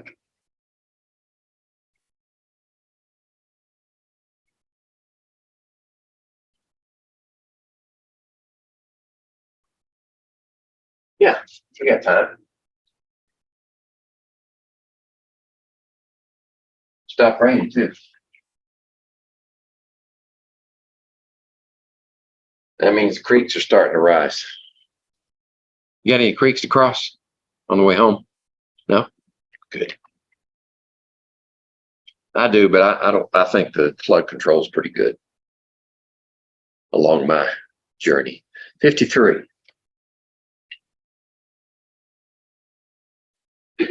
All right. What's the molar solubility of lead-2 chromate in 0.055 molar sodium thiosulfate? That's what that is. S2O3 is a complex amino. Polyatomic ion. We call it thiosulfate. And then it gives us the KSP and the KF for each one. So we're trying to solubilize lead-2 chromate.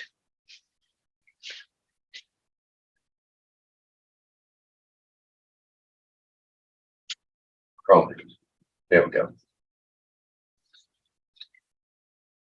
And that's going to form this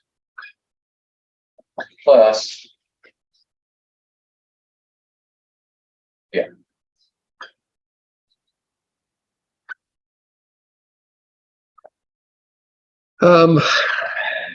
With a KSP of 2 times 10 to the minus 16.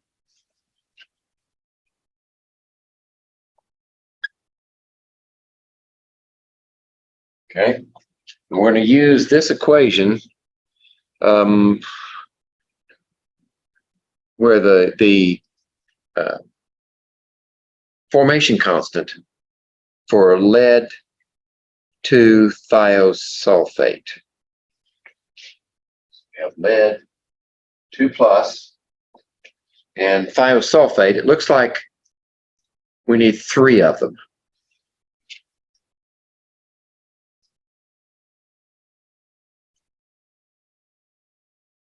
C2O3. Is that 1 minus? It's minus. Yeah, it's a 2 minus.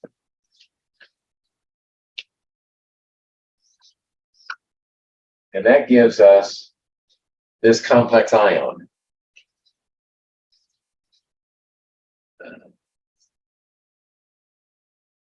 4 minus. Because 3 times 2 minus, 3 times 2 minus, 6 minus, plus a 2 plus gives us 4 minus. So we're good there. And these are all aqueous, so I'm not going to write that in there. And the formation constant for that is 2.2 times 10 to the 6th. Okay. Now, what are we after? 0.055 molar in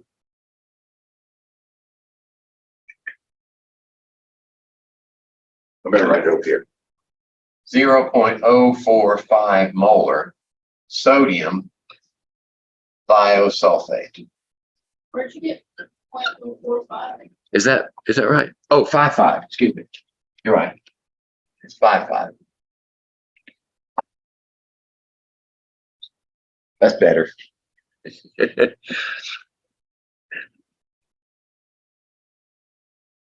Solubility of lead 2 chromate. Okay. All right. So let's since all of this is happening at the same time in the solution, let's combine the equations.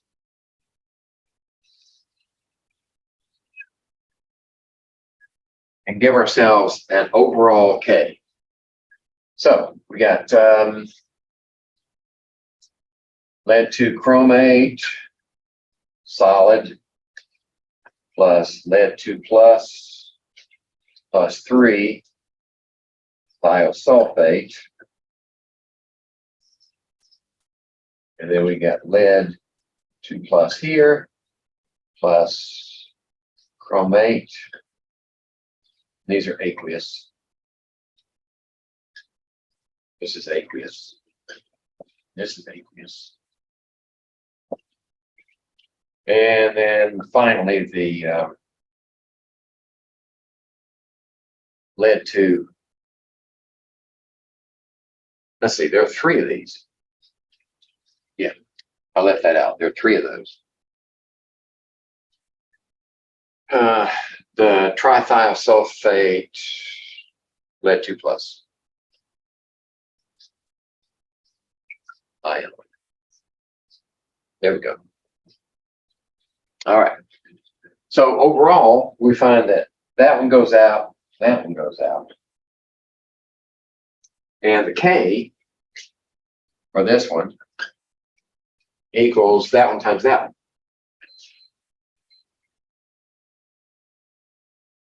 So 2 exponent negative 16 and 2.2 exponent 6. So it's 4.4 times 10 to the minus 10.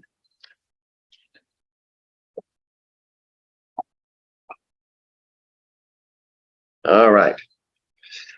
Okay, so let's use this expression to build ourselves an ice table. Yeah, let's see. Thiosulfate.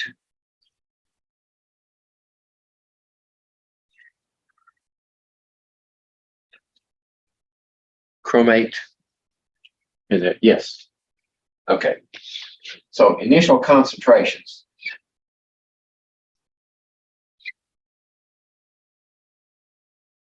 Initial concentration of sulfate, thiosulfate, was 0.055 molar. And initial concentration of these guys was 0, right? I'll tell you what.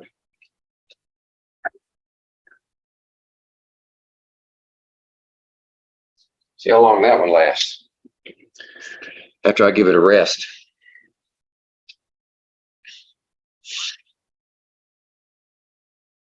All right. So what's the change? The change is going to be headed this direction. And yeah, the change is going to be going that direction. And it's this solid is going to be solubilizing a certain amount. So if it goes this direction, then one of these is going to produce one of those.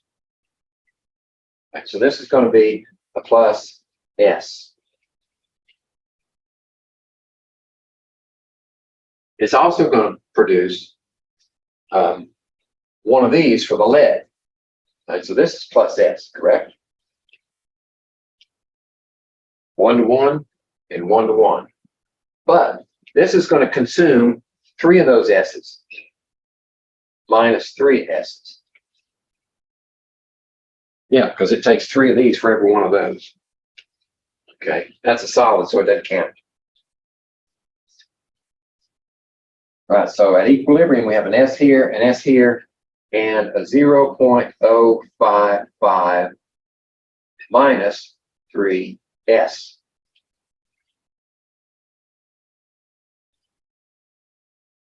Yeah. So the KEQ for this is what? Well, it's this one times that one.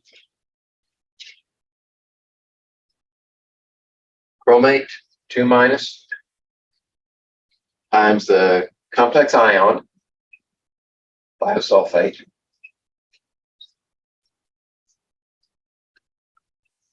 divided by, divided by the thiosulfate ion to the 3rd power.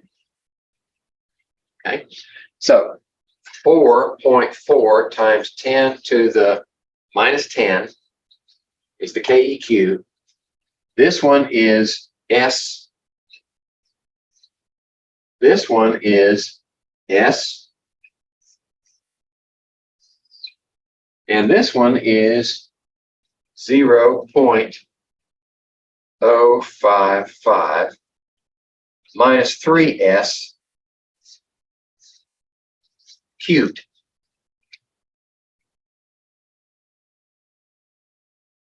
Okay.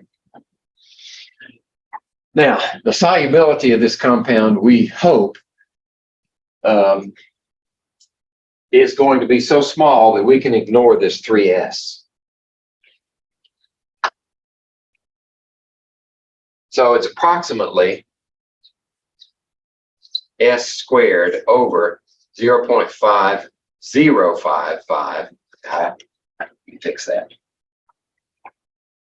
0.055 cubed is equal to that value. Right? So if I cube this and multiply it by that and then take the square root, I should have the value. So 0.055, enter, and then 3, use my power function. Okay, and then multiply it times 4.4, 10 to the minus 10. Then take the square root. So I get S is equal to, see, is that still on the,